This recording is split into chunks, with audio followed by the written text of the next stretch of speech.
apa-apa. Tidak boleh untuk dia, untuk kasusnya dia dilanggar, dilewatin, dimasak bodohin. Kita kalau ngelihat orang model kayak gini, kita rasa pengen kita apain? Hah? Pengen kita apain? Nggak nyalahin saya, pantas malaikat itu tiap hari ngadep ke Allah, ya Allah boleh nggak nih orang saya pengen habisin semuanya. Kita aja kalau ngelihat ada orang sebandel itu, ibaratnya udah tahu tapi masih ngeyel, baget kan berarti gitu ya. Kalau orang Betawi bilang baget, nah, ya. Orang udah tahu itu nggak boleh masih dilanggar. Bawaannya kita pengen apain? Ada aja yang kita pengen kerjain, tapi kita bisa buat apa? Malaikat tiap hari ngadep ke Allah, ya Allah boleh nggak nih hamba-hambamu ini yang sudah pada paham, sudah pada ngerti tapi masih ngeyel, boleh nggak nih kami turunin azab aja buat mereka? Nggak boleh, kata Allah, tahan. Langit izin, ya Allah boleh nggak saya runtuhin langit ini buat niban mereka? Jangan, kata Allah, tahanin. Gunung gak sabar juga ngelihat nih manusia emang pada ngeyel, kata dia bilang. Kebangetan, sudah belajar, sudah nuntut ilmu, sudah faham, sudah denger itu dilarang gak boleh, tapi ngeyel. Besok dah kita taubat. Besok dah kita ini. Ya udah kan masih ada hari esok. Alhamdulillah, ibaratnya gitu ya. Masih aja ngeyel. Itu rasanya malaikat pengen apain kita? Macem-macem. Bumi yang kita pijak tiap harinya ngomong apa? Tungguin ntar kalau lo masuk ke gue. Kata bumi, tungguin. Tak kalau kamu, katanya dia bilang, masuk ke dalam saya, habis kamu saya remukkan. Habis kamu saya himpitkan, habis kamu saya. Kenapa? Mereka saking kesalnya melihat orang-orang yang tahu jika itu dilarang tapi mereka masih tetap melanggar. Gak kuat. Laut tiap hari izin mau tsunami. Tiap hari laut izin mau tsunami. Bumi tiap hari izin mau gempa. Tapi sama Allah dilarang. Kenapa mereka semua bersikap seperti itu? Karena mereka gak tahan ngelihat orang-orang ini yang pada ngebangkang. Mereka nggak kuat. Makanya Bu, di antara salah satu yang mengantarkan kita untuk bisa mengamalkan ilmu yang kita dapat adalah pentingnya kita berniat saat menuntut ilmu. Itu penting. Karena ilmu yang kita dapat ini bukan buat asal simpen. Tapi ilmu yang kita dapat ini memang tujuannya agar kita itu menjadi manusia selamat, menjadi manusia yang terarah, menjadi manusia yang tertuntun. Makanya penting mendapatkan ilmu yang bermanfaat. Sampai Nabi kan doa ya, Allahumma inna nas'aluka ilman nafi'an wa qalban khashi'an wa amalan salihan. Ada lagi doanya, Allahumma inna na'udzubika min ilmin la yanfa' wa qalbin la yakhsha' wa nafsin la tashba'. Gitu. Itu doa-doa yang Nabi ajarin sama kita, menandakan pentingnya kita mendapatkan ilmu yang manfaat di dunia. Karena orang kalau dapat ilmu tapi ilmunya gak manfaat, kan sama begini nih, sia-sia. Masa kita mau jadi yang malaikat kalau ngelihat kita kesel? Kita pengen jadi kalau malaikat ngelihat kita seneng. Kayak kita duduk di majelis kan malaikat seneng. Kata malaikat, Masya Allah, itabaha bihul malaika, malaikat menghadap kepada Allah bawain doa-doa kita. Pengennya kan yang malaikat lakuin ini, yang Allah banggain daripada kita, adalah sesuatu yang menyenangkan mereka gitu ya. Kalau malaikat aja butuh kita senangi, apalagi disuruh hati-hati sama ilmu gak manfaat. Ada orang yang salah kaprah, sekarang belajar enggak, tahu-tahu mau jadi ustazah. Lebih aneh lagi yang begini. Nauzubillah min dzalik. Banyak yang menyepelekan sesuatu yang sepatutnya menjadi sesuatu yang diagungkan, tapi disepelein, digampangin, diringanin.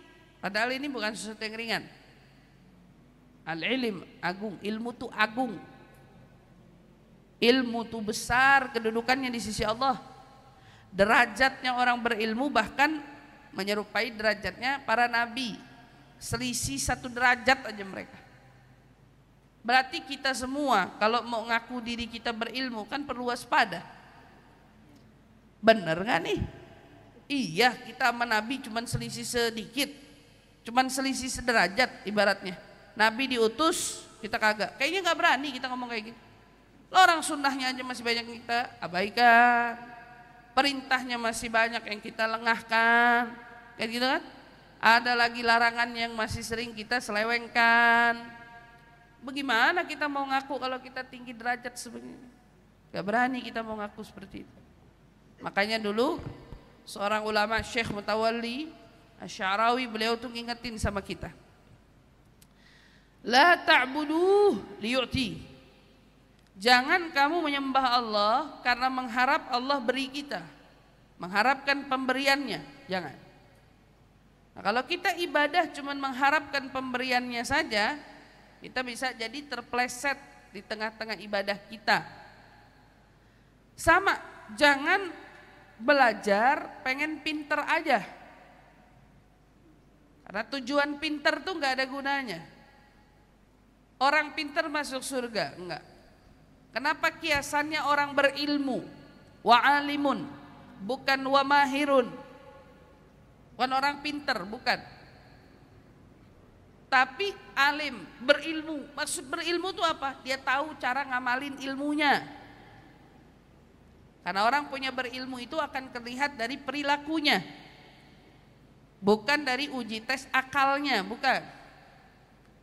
Kalau uji tes akal, mungkin akal ibu-ibu semua, ya kalau dihitung, dites, beda-beda nih. Jangan-jangan profesor semua nih. Gitu.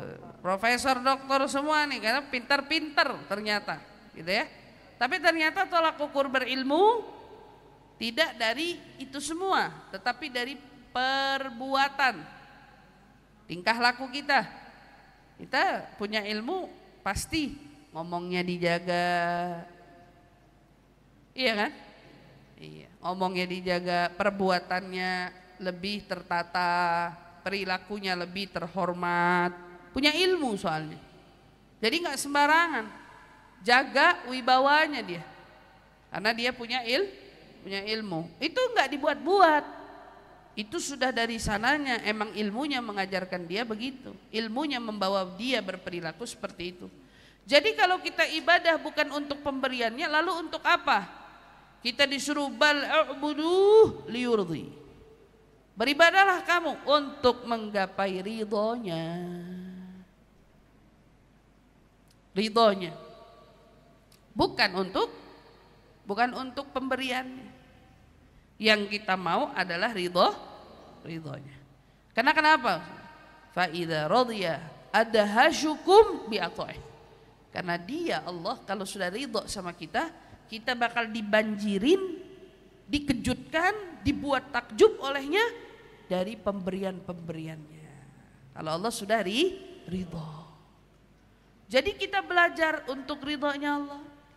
Kita bermajlis untuk ridhonya Allah. Kita beribadah untuk ridhonya Allah. Kita mengerjakan seluruh kebaikan-kebaikan di dunia ini untuk ridhonya Allah. Yang kita mau cari ridhonya Allah. Karena ridhonya Allah ini yang bakal nganterin kita selamat. Tapi kalau kita udah salah, niatnya salah, pasti dari awal salah niat, pasti akan salah juga berbuat. Belajar dari awal salah niat, pasti yang dia dapat salah. Kayak orang apa? Udah salah niat. Salah niat dari awal belajar. Tujuannya untuk apa? Belajarnya untuk pengen dilihat orang pinter. Biar orang nggak rendahin kita. Biar kita nih pinter. Niatnya bener apa kagak? Ada orang tua masukin anaknya kemana? Ke pesantren. Begitu masuk pesantren, kenapa? anaknya dikirim ke pesantren biar jadi ulama, biar jadi ustazah, biar jadi ustadz. Maaf saya mau tanya, itu niatnya benar apa kagak? Hah? Dari awal banyak orang tua yang kadang-kadang pengen anaknya jadi soleh-solehat, pengen anaknya jadi orang baik, tapi salah niatnya. Memangnya ada apa kalau jadi ulama? Kalau dulu orang tua berdoa ngarahin anak, itu pasti jelas. Nak, jadi ulama ya nak, yang bisa mengamalkan ilmu Nabi. Pertama anaknya dulu yang diingetin, kamunya pengamal, bukan cuman bisa bebual, cuman bisa ngomong di sana sini, tapi ngamalin mah kagak. Tapi orang tuanya punya harapan dulu, anaknya yang lurus, anaknya yang jalannya benar, anaknya yang betul-betul menegakkan syariat, anaknya yang berilmu, dengan ilmunya dia menjadi anak yang bermanfaat. Jangan klise ngomong biar jadi ulama, biar jadi ustadz, biar jadi kiai. Maka banyak anak sekarang jadi ustadz, banyak jadi ulama, jadi kiai, tapi salah jalannya. Kita mau orang tua yang dikasih sama Allah anugerah lisannya itu yang mustajab doanya. Hadirkan di dalam niat itu yang lurus, belajar yang benar. Kata Habibana Ali bin Muhammad al-Habsyi, sahibul maulid, beliau bilang dulu kami diajarin amal lebih dulu daripada ilmu. Diajarin beramal lebih dulu daripada ilmu. Kata Habib Ali, kita dulu lebih sering diajarin praktek daripada teori. Nah, prakteknya apa? Jadi orang baik. Prakteknya berbuat sesuatu yang baik, bukan teori. Nah, enggak, kamu begini gini. Teori ibu-ibu sekarang banyak nasihatnya. Pantesan anaknya kalau habis dengar iya masuk. Kenapa? Karena ternyata si nasihat itu waktu disampaikan tidak tercermin dari perilaku ibunya. Siapa yang mau dengar? Kata anaknya, mama aja kagak begitu, kita yang disuruh begitu. Iya. Tapi orang soleh dulu ibunya kalau ngomong udah berbuat. Dan mereka menunjukkan nasihat itu berdasarkan perbuatannya, bukan berdasarkan teori. Nah, Ali, kalau kamu keluar rumah, nanti jalan ke masjid, di tengah jalan kamu ketemu apa? Ketemu orang tua yang butuh bantuan, bantu ya. Iya, Mi. Dia sudah lebih dulu lihat uminya begitu. Maka itu nasihat bukan nasihat yang ya ngomong doang, bukan. Ali, nanti kamu kalau di jalan ngelihat ada duri yang menghalangi jalannya orang, ada pohon tumbang misalnya, atau ada apapun ya yang bisa menghalangi orang berlalu lalang dengan nikmat, angkat ya, pinggirkan, singkirkan penghalang itu. Iya, Mi.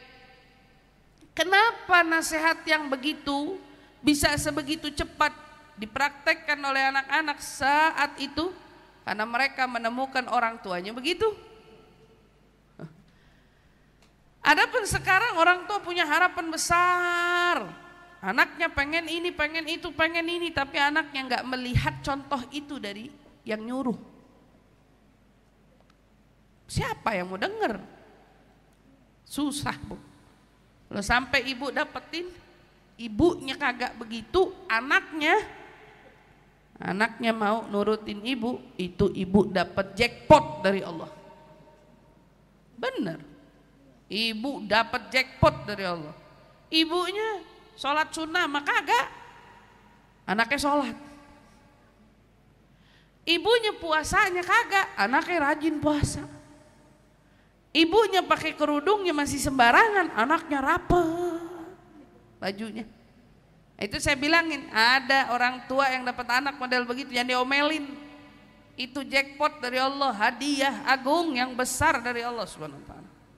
Jangan disepelein, jangan digampangin. Nikmat. Nah, karena keumumannya biasanya yang terjadi ibunya setengah, anaknya separoh. Kagak mungkin. Kalau ibunya setengah, anaknya separoh pasti.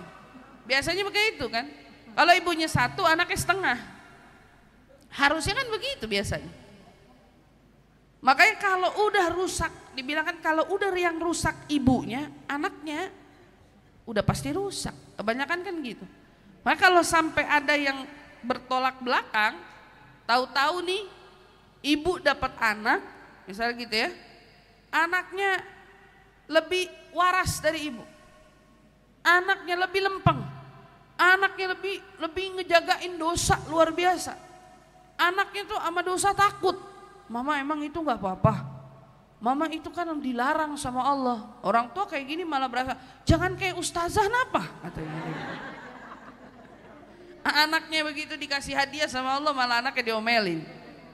Anaknya disuruh kerja, mainian kerja kamu sana, mah itu kerjanya campur mah, aku nggak nyaman.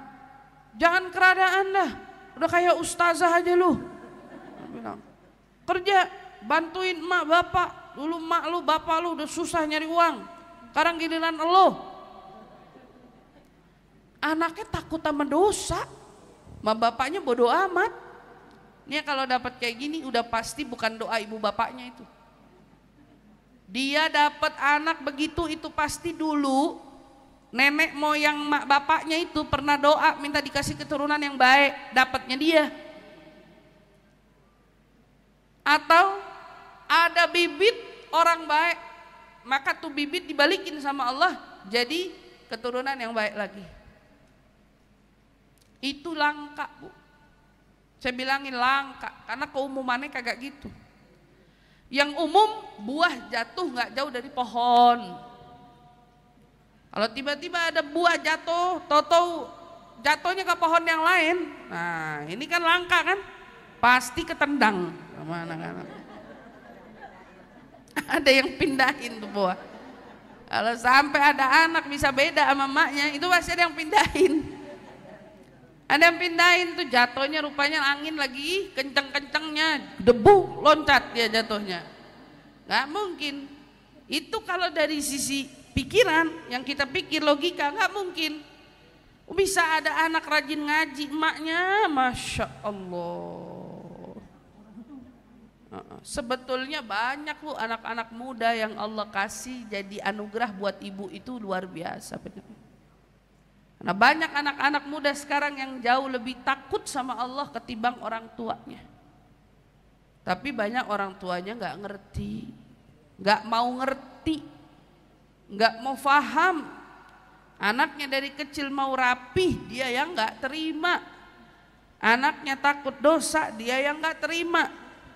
Anaknya ceritanya mau cari pasangan yang soleh, yang cinta agama. Orang tuanya tiap hari jadi anak jangan belagu. Emang lo cakep banget apa? Kalau udah ada yang mau jangan belagu-belagu. Iya. Kalau dia belagu boleh ibu ngomong begitu. Tapi kalau dia begitu karena mah dia nggak sholat mah. Aku lihat orang lagi pada sholat maghrib dia malah dudukan nongkrong main game sama temen-temennya. Sama yang begitu mah jangan deh mah, aku nggak ngelihat masa depan. Maknya lain cerita, masih untung ada yang mau sama lu. Ya, ini nggak ngerti nih kalau dikasih hadiah, ini nggak paham nih kalau Allah kasih dia anugerah. Makanya mudah-mudahan kita dari sini bisa paham. Majelis-majelis yang kita hadiri selama ini akan menjadi majelis yang menguntungkan kita bila mana ilmu-ilmu yang selama ini kita dapat telah kita amalkan bersama. Tapi jika ilmu tersebut tidak ada yang kita amalkan, mungkin belum ada bahkan niat kita untuk mengamalkan, ayo dari sekarang minta sama Allah tuntunannya, bimbingannya, taufiknya, agar Allah Subhanahu wa taala mengilhamkan, memudahkan, meringankan kepada kita gerakan hati untuk bergerak mau mengamalkan ilmu-ilmu tersebut. Buat segala rintangan yang merintangi kita agar bisa beramalkan ilmu, mudah-mudahan semua itu diberikan oleh Allah jalan kekuatan, kemudahan untuk kita menghadapi rintangan-rintangan tersebut. Apapun kesulitannya, maka kesulitan yang ada di dunia ini jauh lebih ringan, jauh lebih mudah daripada kesulitan yang ada di akhirat. Maka jauh lebih baik kita hadapi kesulitan di dunia ketimbang menghadapi kesulitan di akhirat. Mudah-mudahan insya Allah begitu juga dengan apa? Kita pun hari ini belajar agar kita meluruskan niat kita semua selama menuntut ilmu, selama beribadah, selama mencari pahala. Tidak ada yang kita cari berupa balasan pemberian Allah, melainkan hanya mengejar ridhonya Allah Subhanahu wa taala. Maka kita ini akan bertemu insya Allah jika Allah izinkan kita umur panjang. Kita ketemu bulan suci Ramadan, ya. Pada masa bulan suci Ramadan kita tahu semua pahala tatadaaf, berlipat ganda pahalanya. Pemberian-pemberian Allah semua berlipat ganda pahalanya. Kita mau dapetin kelipatannya atau kita mau ngejar ridhonya?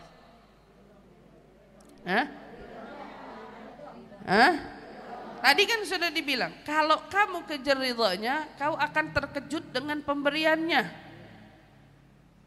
Yang dikejar ridhonya.